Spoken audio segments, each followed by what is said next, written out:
love of my life. Happy Valentine's Day. Pastor Pawn right here. I give you a kiss, but it's not a problem. It's a holy kiss. It's a holy kiss, Pastor. I'm always kissing. Never on the lip. So, how are you? Good. สบายดีทุกคน Sabadi. Everything good? Now, don't laugh, but I learned a word. บุต้องหัวโอเคบุต้องหัว Couple of words, okay? เพราะว่าค่อยหาคนเหียนกับเอาไม่ I'm not even going to look, okay? ที่ผมเบิ่งจะว่าสิเว้านี่สิเว้าคำนั้น Pawn, raccoon. Raccoon. Palm raccoon to you. I love you. I love you. Translation. ผมรักคุณ I love you. ผมรักคุณ I love you. ผมรักคุณ Palm raccoon. I love you Okay. It's easy. Just remember the name Pawn and remember raccoon. The little animal raccoon. Pawn, raccoon. It's easy. Thai is so easy. No, it's very hard. Okay. But it's wonderful. And I was thinking today, boy, I thought all the workers came and I've been praying for a whole week and can you translate that? พยายามอ้อนวอนอธิษฐานข้อพระคำจากพระเจ้าข้อคำเว้าจากพระเจ้าจนในที่สุดก็ได้มีคำเว้ามาก็เลยดีใจ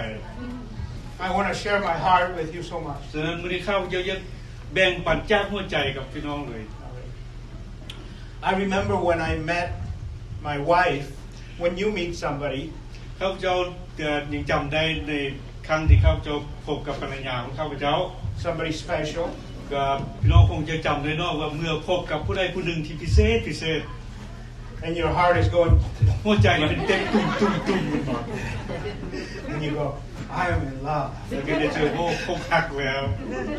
Like that, right? Is that real love? อันนั้นเป็นความจริงเป็นความหักที่แท้บ่ Well, we know that love is a feeling. พวกเรารู้ว่าความหักก็คือความรู้สึก Yeah. We can feel love in our heart, can't we? เขา We สามารถ actually do. รู้สึกมีความรู้สึกกับความหักในหัวใจของเราแม่นบ่ But still, is that true love? แต่ว่าคำถามก็คือว่านั้นมันหักจริงบ่ For example, and I made this up. This one I made up. I have a true story for you. นี่เป็นเรื่องที่ข้าพเจ้าแต่งขึ้นมา But this one I made up. คือเรื่องตัวนี้เป็นข้าพเจ้าแต่งขึ้นมาแล้วแต่ข้าพเจ้ามีเรื่องจริงจะเล่าต่างหาก For example, ตัวอย่าง you say to your friend, คือท่านเว้ากับเจ้าเว้ากับหมู่ของเจ้า I love you so much, I could go to the end of the world for you. โอ้ยหักเจ้าหลายที่สุดสามารถที่จะไปสุดขั้วโลกโลด And your friend answers, แล้วกับหมู่ของเจ้าก็ตอบว่า Thank you. Can you go to the store and buy me some rice? ขอบใจฉันเจ้าไปหานแล้วซื้อข้าวมาให้ค่อยได้บ่ And later on, when you come back, you forgot the rice. ในที่สุดเมื่อเจ้ากลับมาก็ลืมซื้อข้าว And you say to your friend, แล้วเจ้าก็เว้ากับหมู่อีกเติม I'm so sorry, forgive me, I forgot the rice. ขอโทษหลายๆอภัยให้เด้อว่าเพิ่นลืมซื้อข้าว But I still love you. แต่ค่อยก็ยังหักเจ้าอยู่หักเจ้าหลาย And your friend says, It's okay, says your friend. แล้วหมู่เขาเจ้าก็ตอบขึ้นว่าโอ้บ่เป็นหยัง Next time you pass by the store, you can buy me the rice. And could you mail this one letter for me? เธอหน้าเจ้าไปเจ้าก็ซื้อมาให้ค่อยก็ได้แล้วตอนนี้เจ้าไปนี่ก็เอาจดหมายนี่ไปส่งให้ค่อยได้เด้อ Please. กรุณา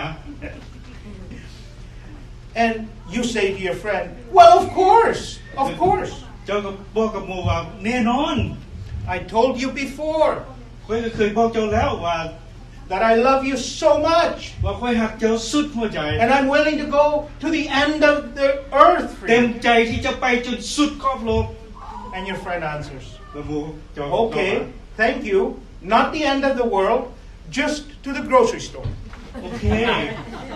ขอบใจแต่บ่จำเป็นสุดข้อโลกก็ได้พอข้อแต่ไปหานั้น So once again, ก็อีกถึงครั้งหนึง you return, กลับมา and guess what happened? ลองเดาเบิ่งว่าเป็นหยังเกิด You ขึ้น forgot the rice. ลืมซื้อข้าว And then you remember the mail. แล้วก็ยังลืมป้อนจดหมายอีก So you notice something. ในที่สุดก็สังเกตดูว่ามีสิ่งใดสิ่งหนึ่ Your ง friend's feelings are not the same. กับหมู่ของเจ้าก็มีความรู้สึกเปลี่ยนแปลงเหมือนกัน They're beginning to change a little bit. เริ่มเปลี่ยนแปลง Why? เป็นยังจึงเป็นจังซั่น Because true love เพราะว่าฮักแท้ is not only expressed in words บ่พอเพียงแต่เว้าซื่อ that we say ๆว่าสิ่งที่เราเว้าออกมา or the feelings that we feel, หรือว่าความรู้สึกที่เรามี but also with the things we do and the attitude we have. แต่พร้อมกันนั้นต้องเป็นในสิ่งที่เราเฮ็ดและก็การประพฤติตนของเราเอง We must show our love เราต้องแสดงความรักของเรา both with what we say and what we do. ทั้งสิ่งที่เราเว้าและสิ่งที่เราเฮ็ด That's true love. นั่นคือฮักจริง Now I have a true story for you. นี่คือเรื่องที่ข้าพเจ้าจะแบ่งปันกับพี่น้อง Not exactly like this because I rewrote it a little bit จะ to บอก make it easy. นี่เป็นเรื่องจริงที่ข้าพเจ้าสรุปออกมา You remember พี่น้องอาจจะเคยได้ยินหรือว่าจื่อ during the Vietnam War, คือในระยะที่สงครามเวียดนามนั้น bombs accidentally landed on an orphanage. แล้วก็มีระเบิดมาตกลงที่เฮือนลูกกำพร้าเงินเด็กกำพร้า The orphanage was run by a missionary group in Vietnam แล้วก็เฮือนเด็กกำพร้านั้นมันเป็นพวกมิชชันนารีเป็นผู้ดูแล in a little village. ที่ว่าอยู่ในบ้านน้อยบ้านหนึ่งหมู่บ้านน้อยบ้านหนึ่ง The missionaries and two of the children were killed instantly. แล้วก็ตอนนั้นกับมิชชันนารีนั้นกับเด็กน้อยสองคนก็ตายทันทีเลย And many children were hurt, แล้วก็ยังมีเด็กน้อยกำพร้าหลายๆคนบาดเจ็บ including one young girl seriously hurt. คือมีเด็กหญิงคนหนึ่งมันเจ็บหนัก An American doctor ก็ทางหมอมาจากอเมริกา and the nurse came quickly. แล้วก็พร้อมทางนางพยาบาลมาพร้อมกับทางหมอคนนั้น And they figured out that this young girl is going to die unless they can get her some blood because she bled too much. พวกเขาเจ้าจึงจัดความว่าเด็กหญิงคนนี้ต้องตายถ้าหากว่าบ่ได้เติมเลือด She needs a blood transfusion right away. เพราะเด็กน้อยหญิงคนนี้เจ็บหนักต้องการเติมเลือด Where are they going to get the blood? แล้วสิไปเอามาได้ใช้เลือดมัน They did a quick test, and nobody has the same blood type except for some of the children in the orphanage. ขณะเขาเจ้าก็ตรวจสอบค่าเลือดแต่ว่ามันกรุ๊ปได้ซอก5ไซเบรกนอกจากเด็กน้อยอยู่ในเงินเด็กกำพร้า So the doctor and the nurse who spoke very little Vietnamese แล้วท่านหมอกับนางพยาบาลนั้นก็เว้าภาษาเวียดได้แต่น้อยเดียว using a few words and some sign language, right? They tried to explain to those young friends what's going on and that there's an emergency and that they need to give some blood if someone would volunteer. เขาเจ้าจึงพยายามใส่เว้าภาษาเวียดโดยน้อยนั้นแล้วก็ใส่ภาษาใบที่จะอธิบายให้เด็กน้อยนั้นให้เข้าใจว่าถ้าหากว่าเด็กน้อยยิงคนที่บาดเจ็บหนักนั้นบ่ได้เติมเลือด All the children were very scared. ก็จะตายฉะนั้นว่ามีไข้ที่จะอาสาสมัครให้เลือดบ่ฉะนั้นในที่สุดเด็กน้อยเหล่านั้นก็ They were very quiet. พระเจ้าก็จึงนั่งเงียบอยู่ After a few moments, a small boy ในที่สุดก็มีเด็กชายน้อยคนหนึ่ง slowly put up his hand and then he put it down. ยกมือขึ้นซ่าๆแล้วก็ท่อน And then he put it up. เอายกขึ้นตึงแล้ว Then เอา he ล put ง it down. But then the doctor or the nurse, she said, "Oh, thank you." ในที่สุดท่านหมอกับนางพยาบาลก็เลยว่าโอ้ขอบใจ What is your name? ชื่อเจ้าชื่อยัง Hung, the little boy answered. ท่านเด็กน้อยชายคนนั้นตอบ Hung was quickly prepared for this operation to transfer the blood. ส่วนในที่สุดเด็กน้อยคนนั้นก็ตึก His arm พ was, ยาบาลกับบรรดาท่านหมอเตรียมที่จะเอาเลือดออก they rubbed his, with alcohol, on the arm. They put the needle in. ทำความสะอาดแค่นั้นแล้วก็เอาเข้มแทงเข้าไป The little boy was very quiet, but he looked very scared. เด็กชายคนนั้นก็ถึงว่าจะเงียบนอนเงียบอยู่แต่ว่าเบื้องหน้าเราก็เป็นยานไล่ After a moment, he let out a cry like, "Ah!" ในที่สุดเด็กน้อยชายคนนั้นก็ฮ้อให้ออกมา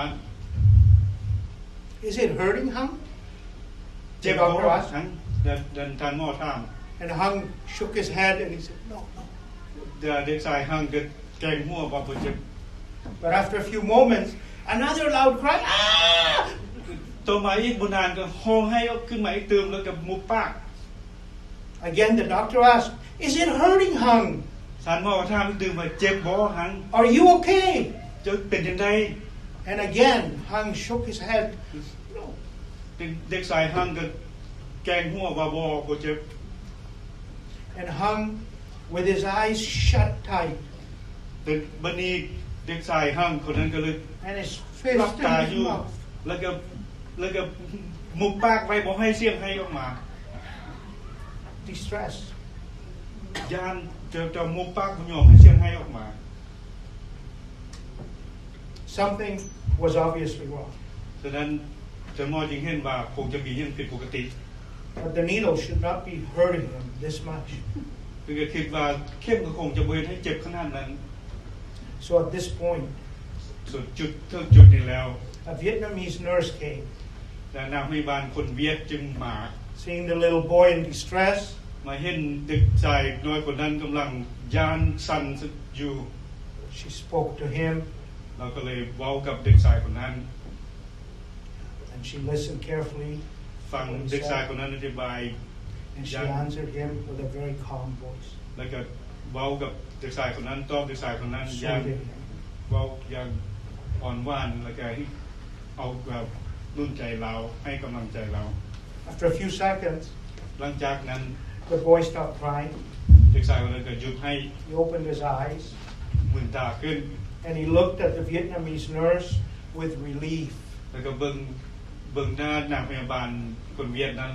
ด้วยความสบายใจ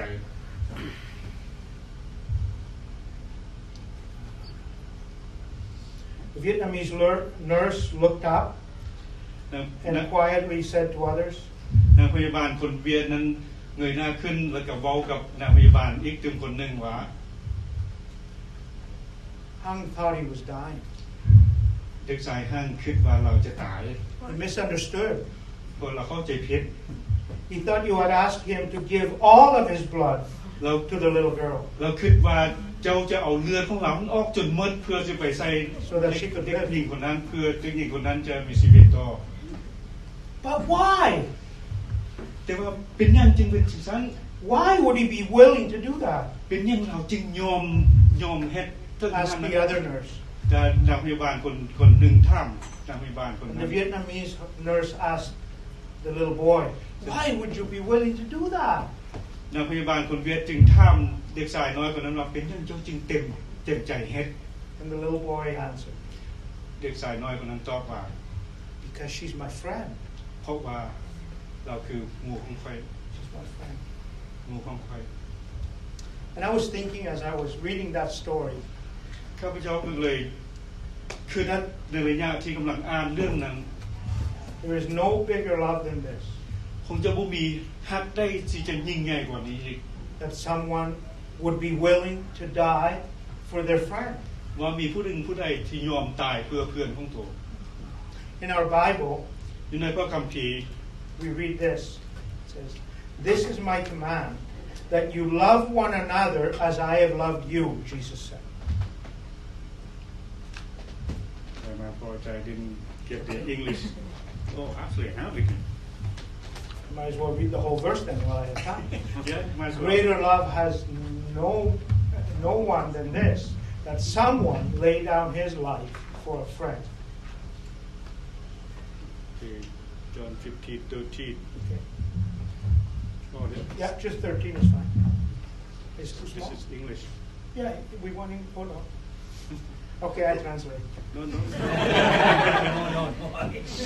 It's my job to Sign interrupt. language. Interrupting is my Okay, job. this is good because it gives me time to think. Yeah, I'm not used to having to translate it, right? So Okay. we have to start at the beginning.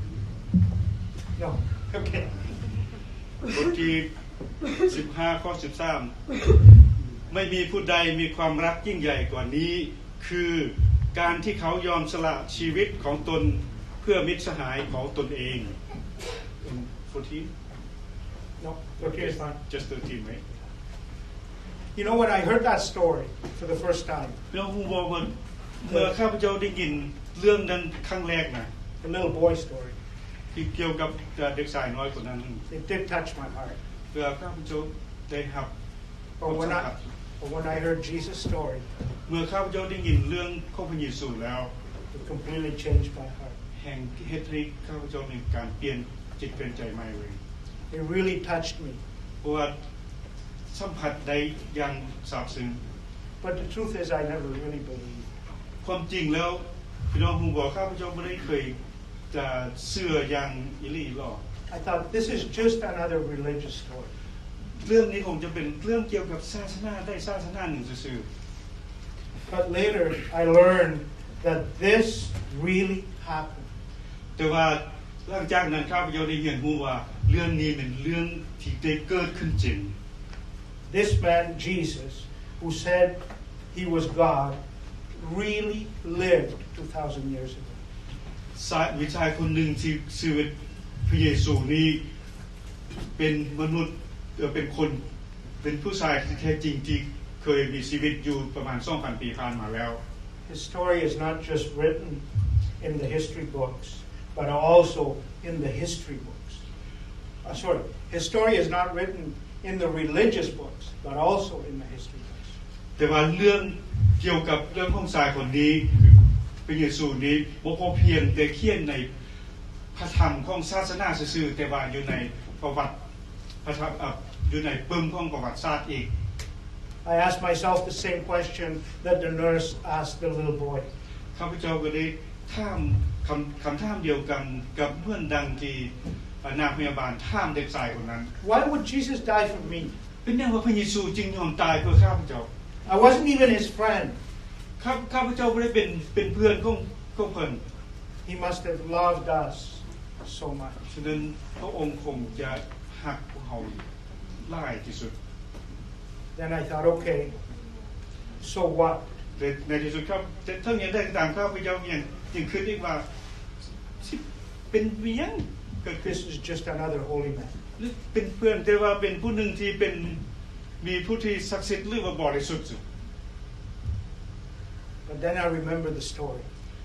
แต่ว่าในที่สุดข้าพเจ้าก็จดจำเรื่องนี้คือ He really died, พระองค์ได้ตายแท้ but he didn't stay dead. ๆแต่ว่าพระองค์ไม่ได้ He rose again. แต่พระองค์ไม่ได้ตายตลอดไปแต่พระองค์ได้ฟื้นพระชน He really did. พระองค์ได้ฟื้นพระชนอีหลี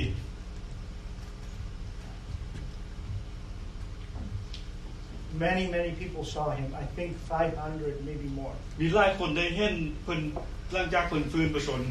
อย่างน้อยเป็น500 คน And slowly everything changed for me. ในที่สุดน้อยหนึ่งตัวน้อยหนึ่งก็จิตใจข้าพเจ้าก็เปลี่ยนแปลง If he would love me ว่าที่พระองค์ when I was completely unlovable, แม้ว่าข้าพเจ้าเป็นผู้หนึ่งที่บ่น่าฮักเลย then maybe I should also love others. แต่และอีกอย่างก็คือว่าข้าพเจ้าต้องควรฮักผู้อื่นอีก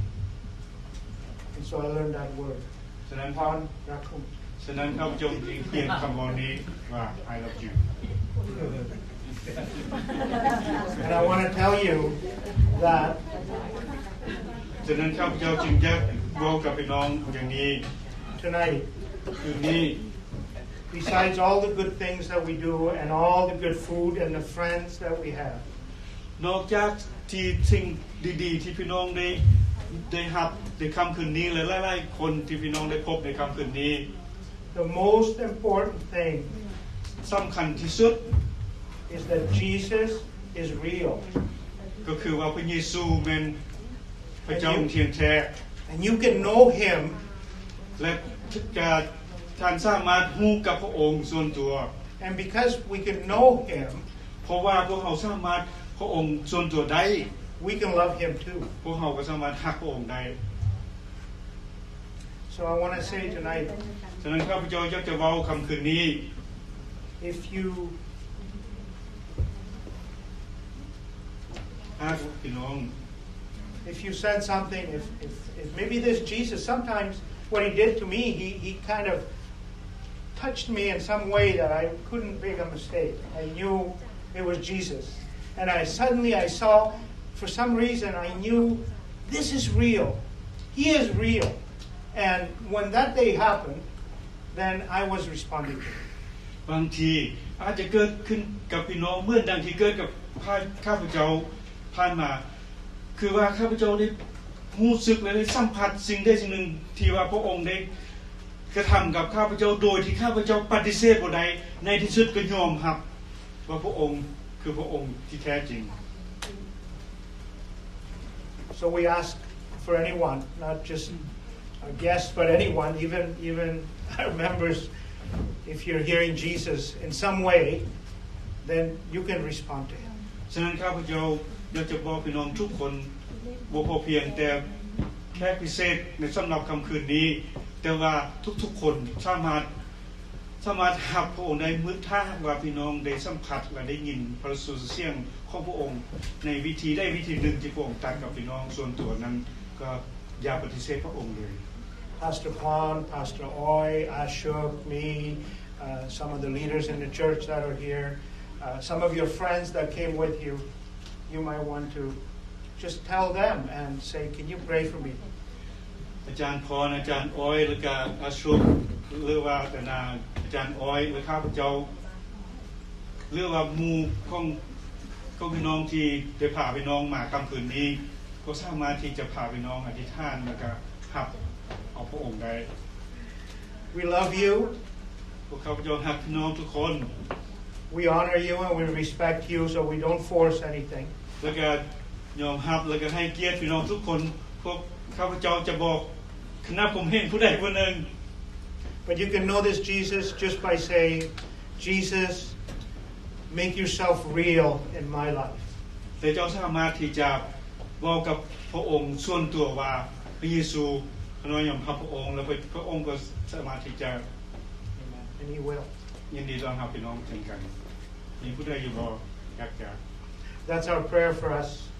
for you, from us tonight. นั้นนี่ก็คือคำอธิษฐานของพวกข้าพเจ้าทุกๆคน สำหรับพี่น้องทุกคน